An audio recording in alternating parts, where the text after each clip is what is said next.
देखिए यहाँ पर दिया गया है कि कॉस 60 डिग्री प्लस 1 बट्टा कॉस 60 डिग्री माइनस 1। जब इस तरह का सवाल हो तो आपको करना क्या है, तो देखिए कॉस 60 डिग्री का मान 1/2 होता है, तो हम 1/2 प्लस 1 लिख लेंगे, तो ये 3/2 होगा। फिर नीचे में हम इसको इसी तरह से लिखेंगे, तो मान लीजिए 1/2 माइनस 1, तो ये आ जाएगा आपको -1/2। अब दोनों का आप जो है नीचे ऊपर जब मान रहता है तो उसमें भाग की क्रिया होती है, तो ये 2 इसका ऊपर चला जाएगा -1 ये, और ये कट जाएगा तो -3। इसका बी ऑप्शन सही होगा।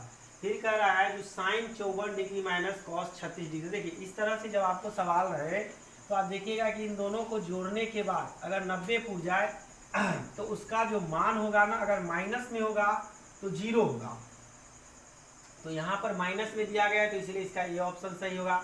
फिर इसके बाद जो सवाल है यहाँ पर देखिए 48 दिया गया है और यहाँ पे जो है सो 42 दिया गया है। इन दोनों को जब हम जोड़ेंगे तो इनका भी मान जो है सो 90 आ जाएगा, तो इसका भी मान जो है सो 0 होगा जब माइनस है तब। और यहाँ पे देखिए प्लस है, और प्लस अगर दिया रहे और अगर दोनों मान जैसे यहाँ पर साइन में दिया गया है और दोनों का जोड़ अगर हम जोड़ते हैं तो 90 है, और दोनों साइन में या दोनों कॉस में ही दिया रहे तब उस समय इसका मान जो है सो 1 होगा। फिर कर रहा है जो देखिए cosec square 57 degree minus tan square 33 degree.